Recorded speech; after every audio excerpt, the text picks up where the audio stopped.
Hi everybody, I'm Joe. Thanks very much for joining me today. I've got a replay of a match against Boros Midrange. I don't think I've played against a deck in this particular configuration before. So you can see from the opening hand, it just plays white spells and red spells. No blue, which would put it into Jeskai, no black, which would put it into Mardu. Just straight up red and white. And we see that the plan seems to be value creatures, mostly 3-drops.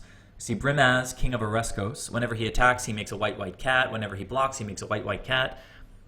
We can't see in the opening hand, but the deck also plays Monastery Mentor, which makes monk tokens with prowess. And then over here, we've got Honor of the Pure. So all of those token generators, Brimaz and Monastery Mentor, are going to make 2/2s with Honor of the Pure out instead of the 1/1s that they would normally be. And as we know with Master of Waves, an army of 2-power tokens can be really difficult to deal with. So an interesting approach, sort of a token sub-theme combining with Honor of the Pure. Looking at the rest of the opponent's opening hand, we see Boros Reckoner, a strong creature spell from, I think Gatecrash is the symbol. It's been a while. But Boros Reckoner is a 3/3 for 3 red or white hybrid mana. It's got an ability for red or white. It can get First Strike. And text here is actually what makes him as strong as he is.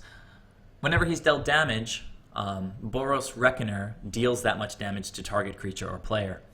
Some decks that run Boros Reckoner play a spell. It's a red sweeper. I can't think of the name right now, but it does 13 damage to all creatures. And so even if the opponent's creatures are going to die, if Boros Reckoner is dealt 13 damage, it's going to deal 13 damage to the opponent's face, which is pretty strong.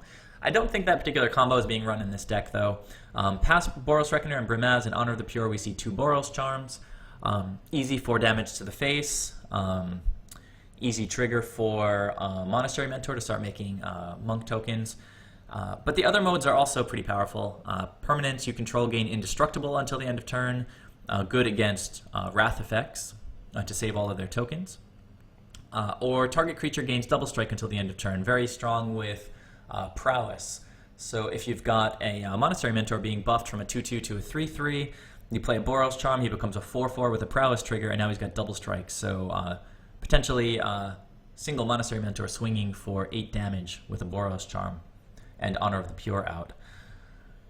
So yeah, pretty easy keep for the opponent, I think. We know that 1 lands in combination with Aether Vial. 1 land hands in combination with Aether Vial are easy keeps. On our side of the table, no Aether Vial, but 2 lands and a Silvergill, and a bunch of Merfolk, also an easy keep. So let's go ahead. I won the die roll, so I'm going to open with Island and pass to the opponent. Now, they wanted to hit a land there, I think, but being on the draw, this 1 lander has more time to get there. They're going to start by cracking their Adder Mesa for an untapped Sacred Foundry going down to 17 and play Aether Vial. Pass back to me. I'll play the Cavern of Souls after not drawing another land, and play Silvergill, revealing one of our Island Walk Lords, and we actually hit a 3rd Master of the Pearl Trident. For the opponent's second turn, looks like they hit their second land right on time, and they're going to take this sort of quiet moment on the board to play out Honor of the Pure. So all of their white creatures that they'll get out from this point forward are going to be a little bit bigger. Now we draw a Spreading Seas for the turn, which is an interesting option.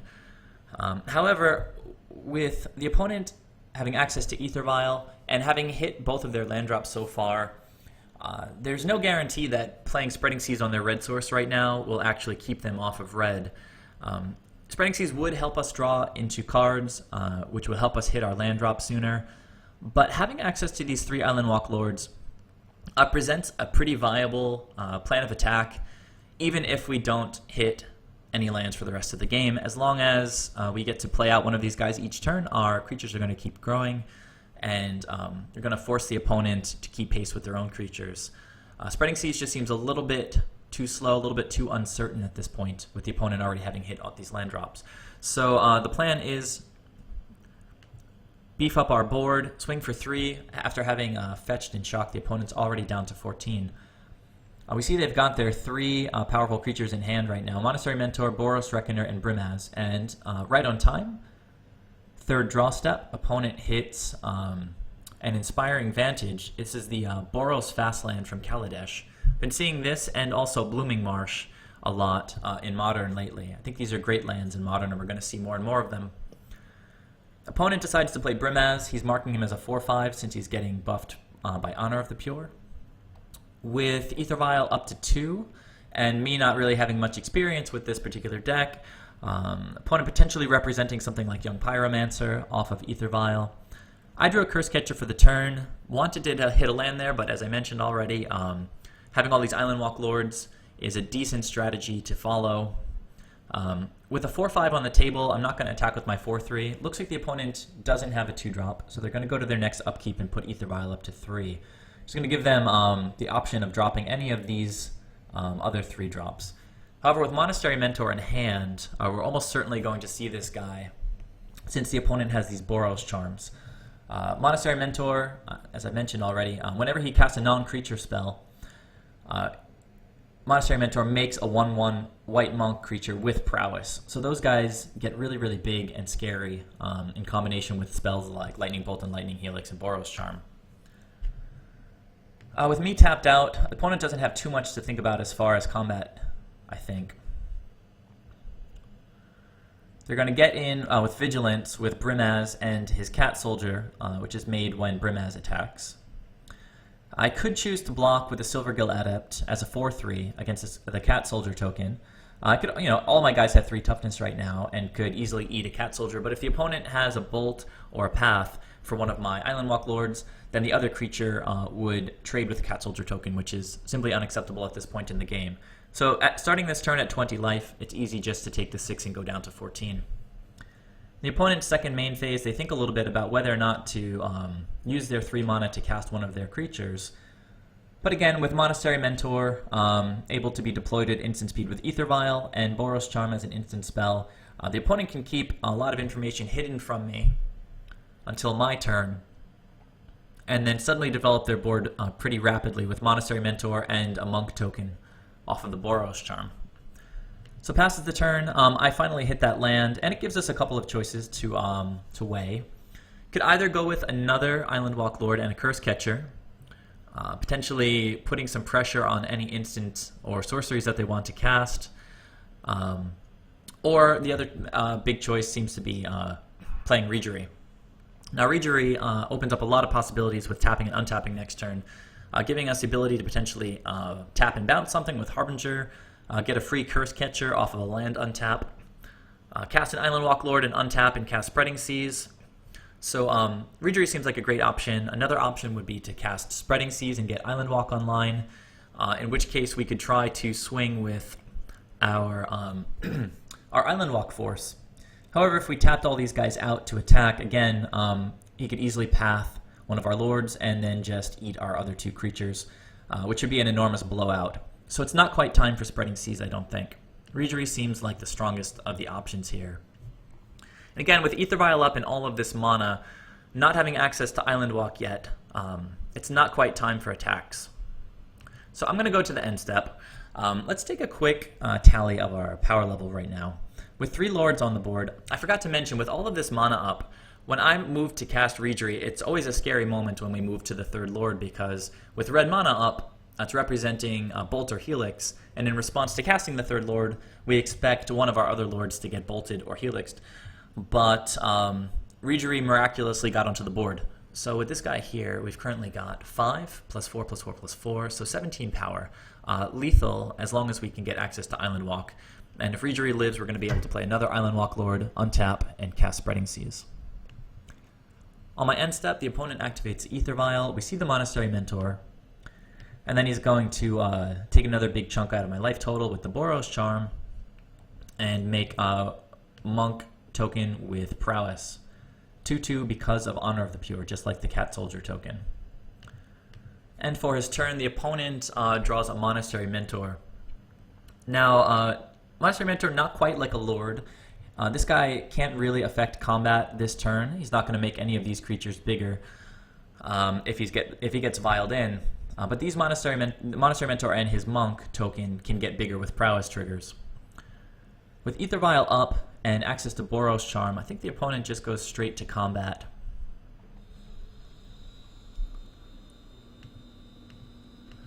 Okay, so there we go. Everybody's attacking, and Brimaz has another trigger, so he's going to get another Cat Soldier token. And we have some difficult decisions to make as far as how to block here. When I played the Reejerey last turn, we didn't see a Bolt or Helix, despite the fact that the opponent had mana up to kill one of our lords. So that could lead us to believe that the opponent doesn't have one of those effects in hand right now, but he could have possibly drawn one off the top of the deck, and we have to be really careful in situations like this not to play into huge blowouts if the opponent has removal in hand.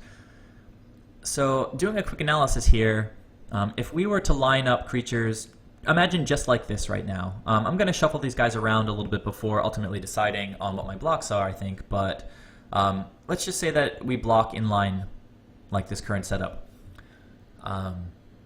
If the opponent plays a Bolt on one of the Masters of the Pearl Trident, blocking a Cat Soldier token, after damage, these guys would have 2 damage marked, and since the Prowess trigger would make this monk a 3/3, Reejerey would have 3 damage marked.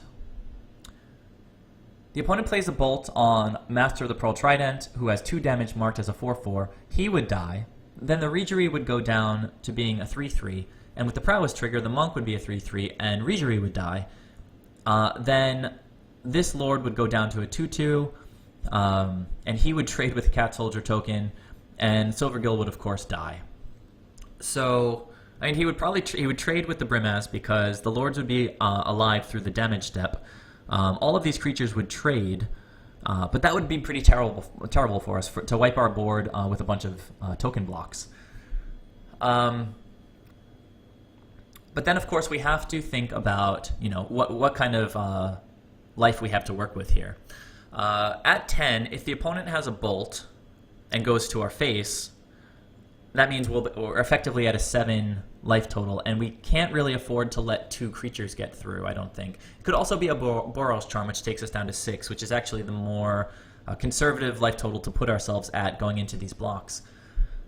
If we choose, for example, to let one of the 2/2s through, and if we don't block the Monastery Mentor and he plays a Boros Charm, then we would take 4 from the Monastery Mentor with a Prowess trigger and 2 from the Cat Soldier, and that would kill us. So in this spot, against 3 red and white mana up, I felt pretty strongly that we had to actually block 4 creatures with our 4 creatures. So I'll just fast forward a little bit through some shuffling around that happened. Ultimately, figured out that Brimaz is probably not going to change its power and toughness. The Cat Soldiers are probably not going to change their power and toughness. And this Monk token being a little bit smaller than the Monastery Mentor, I feel like I have a better chance at getting through combat eating this Monk token rather than trading or potentially getting eaten by the Monastery Mentor in the case of a removal situation. So I lined up the blocks like this, and the plan here is hoping to get through combat with at least Reejerey and cast another Island Walk Lord, get Spreading Seas on the table, and just close the game out.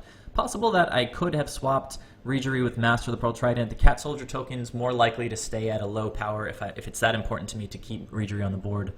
But I think this was the way that I stuck with the blocks, just confirmed with the opponent that that these are in fact the blocks.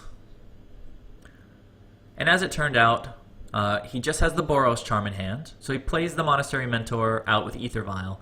Another Boros Charm to the face, taking me down to 6.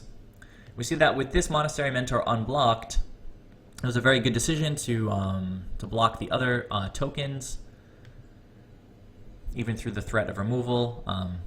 Opponent is going to create two more Monk tokens. Looks like he missed one of the triggers. So we have really good blocks, as it turned out. The Silvergill is going to trade with Brimaz, and the other tokens are going to die. And we go to my turn. And I think the opponent remembered that he should have had another Monk token. With 1 mana up, and with Reejerey on the board, Cursecatcher is a free cast, pretty much, and just sort of tests the water. If the opponent does have a Path to Exile in hand, he would certainly cast it in response to this Reejerey trigger before the Cursecatcher enters the board. But as soon as the opponent says it's okay, I know that I'm good to go because Cursecatcher has this mana covered there. So play another Island Walk Lord. Every creature on the board at this point is a 5/5. Tap my 2 mana, Spreading Seas on the opponent's Sacred Foundry, and we can swing for 15 with Island Walk. So a pretty tense game 1, a lot of power from the opponent's tokens in combination with Honor of the Pure. I think this game, actually the last combat step in particular, is a really good example of how to carefully approach combat math when playing with Merfolk. Some of it becomes intuitive with time. I certainly didn't think through everything that I mentioned in the replay just now during the actual match, but you want to try to be able to see what the potential blowouts are, especially in the context of what the opponent has previously played. As I mentioned, he could have bolted one of the lords or Lightning Helix in response to me casting a 3rd lord before they get out of bolt and helix range, but he didn't do that. So it becomes a reasonable thing to assume that the opponent doesn't have a bolt or helix in hand. But then again, you always have to balance it against simply taking lethal damage from something like a bolt in combination with an unblocked creature. It can be really, really tricky. I think we got a little bit fortunate in this particular matchup. The opponent didn't have the burn to take us down to 0, but I did commit all my creatures to blocks. I really wanted to get to my next turn because I thought I had a window of opportunity for the win, and as it turned out, we were able to get there. So the opponent scooped it up there, and we'll go ahead to the second game, see how that one played out. Now, I don't think I sideboarded in anything in this particular matchup. I think the main board was set up pretty well against their threats. Opponents are working now with 3 lands, 2 Aether Vials, pretty threat light with only Boros Reckoner and a Lightning Helix as interaction. On my side, I also have 2 Aether Vials, but I've only got 2 lands and then 3 creatures. So keep from me, and I think probably a reluctant keep on the opponent's side. We're going to see Inspiring Vantage into Aether Vial. I feel pretty good with 2 Aether Vials here, having drawn into Spreading Seas. I'm going to be able to take the opponent off some colors, hopefully. So the opponent draws into a Bolt. Probably pretty happy to see that.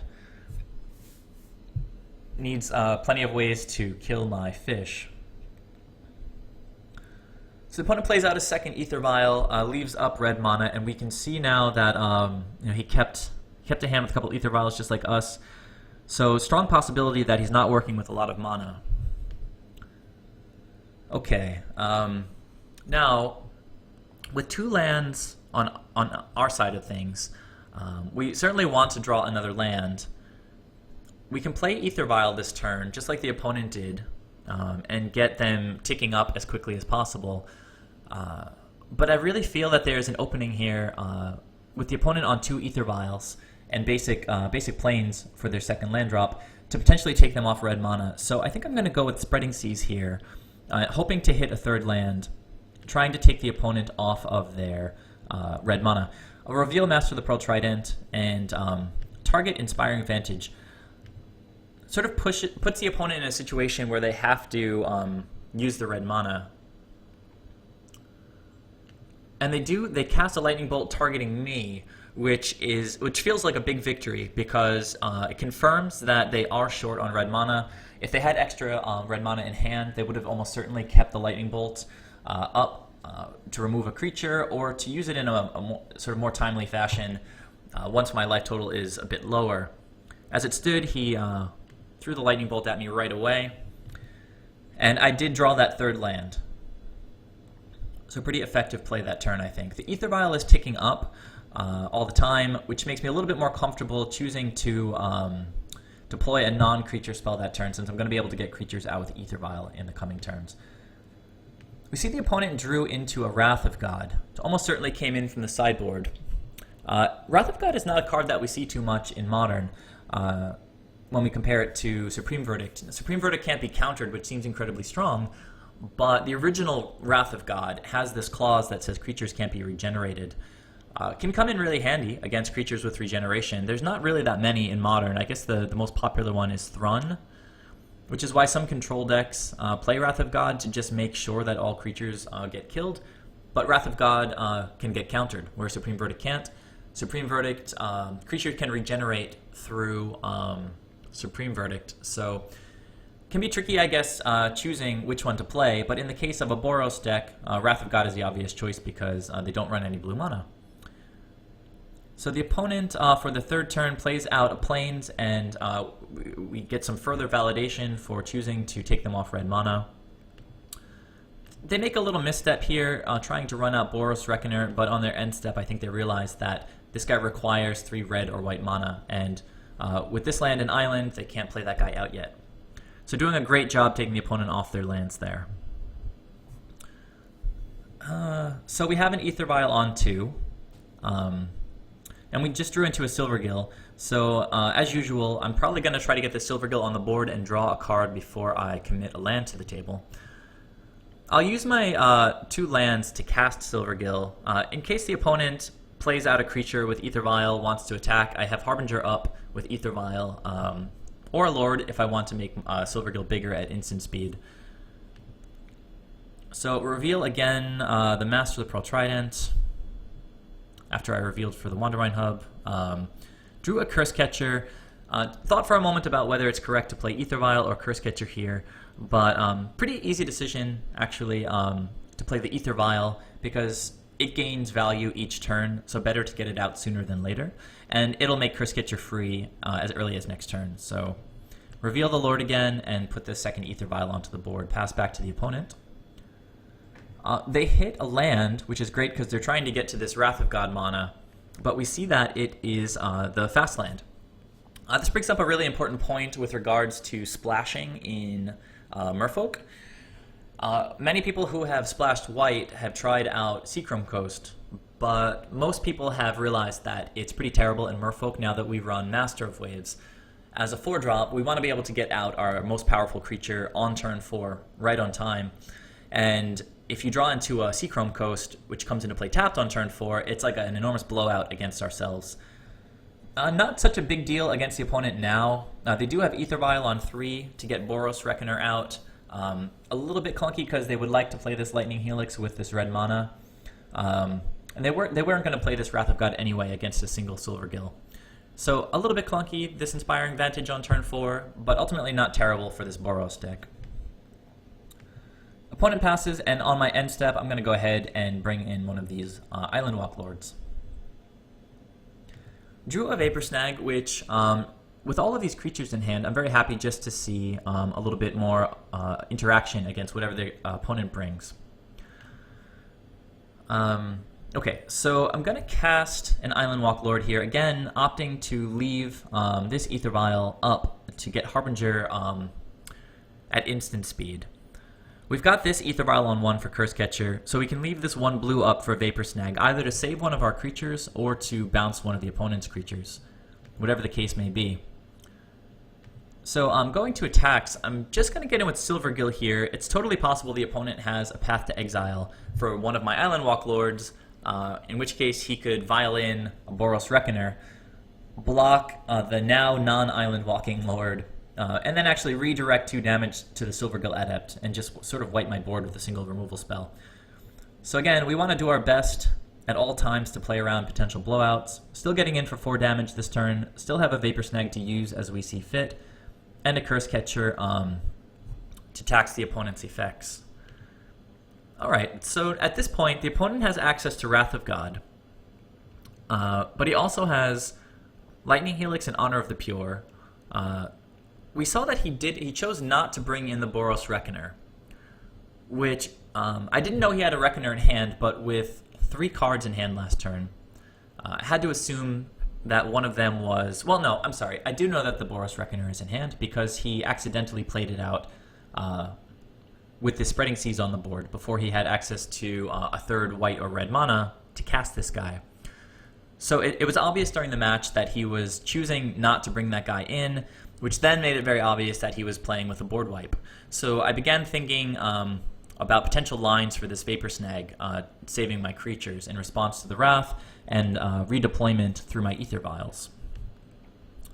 So the opponent could go for the Wrath at this point. It totally seems reasonable with 2 Lords and a Silvergill on the table. The opponent could then follow up with Boros Reckoner and, you know, start getting their plan going. It's possible he's playing around something like Spell Pierce or something like Cursecatcher through AEther Vial on 1. In which case, props to the opponent for recognizing a potential blowout by me countering his Wrath of God. Instead, he chooses to make use of this blue mana, getting the Honor of the Pure out,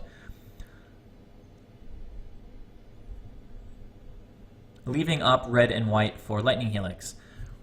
Now, this is a really interesting situation on this end step.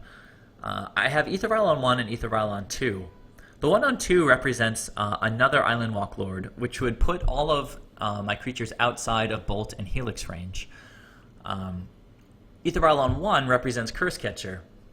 So if I tap AEther Vial on 1 first, the opponent could respond with Lightning Helix trying to kill one of my Lords, in which case I could potentially respond with AEther Vial on 2, bringing in a 3rd Lord and saving the targeted Lord from the Lightning Helix. Vice versa, I could tap the one on 2 first, threaten to get my creatures up to 4 power, and then bait the Lightning Helix and then counter it with the Cursecatcher. Now, if I tap the AEther Vial on 1 first, and the opponent responds with Lightning Helix, of course he can at least have it resolve before the Cursecatcher enters the battlefield. However, I could potentially have that Lord that I mentioned. So it's a really tricky spot. I chose to activate AEther Vial on 1 first, but I think it would have been more likely to lure out something like a Lightning Helix or a Bolt. If, well, I guess really just Lightning Helix here, because Bolt would leave up 1 mana to pay for Cursecatcher. I feel like if I had tapped the AEther Vial on 2 first, it would have forced the opponent's hand to play the Lightning Helix to try to not let my Lords get up to 2. To get up to 4 and be outside of Lightning Helix range. But then again, he does have the Wrath of God in hand. But I'm coming for too much power next turn, and he probably would have to get that Lightning Helix going. Anyhow, the way that I did it, I tapped for Cursecatcher first, and the opponent lets it resolve, so it doesn't really matter in the end, because now I can counter Lightning Helix if he goes for it. Okay, so 2 AEther Vials on 2, 2 Harbingers, and just drew into the 3rd. No need to get this guy onto the table. With the opponent not responding to that AEther Vial, I felt like I was pretty safe going into combat with everybody. If the opponent tried to go for one of my Lords, I can just sack Cursecatcher. If he has a Bolt instead, I could Vapor Snag and then redeploy with AEther Vial to keep pushing as much damage as possible and to prevent blocks against the vulnerable Lord remaining on the board. So as you can see, we go to attacks here, and it's 3 times 3, which is 9 plus 4 is 13. See if the opponent wants to bring anything in. Pretty clear, though, that he is trying to save his creatures, but we didn't see the Wrath last turn, so it's all getting a little bit confusing. In the end, he decides to go for the Lightning Helix. Very strange timing. I should have done that in response to me tapping the AEther Vial last turn, even with the threat of getting blown out by a 3rd Lord.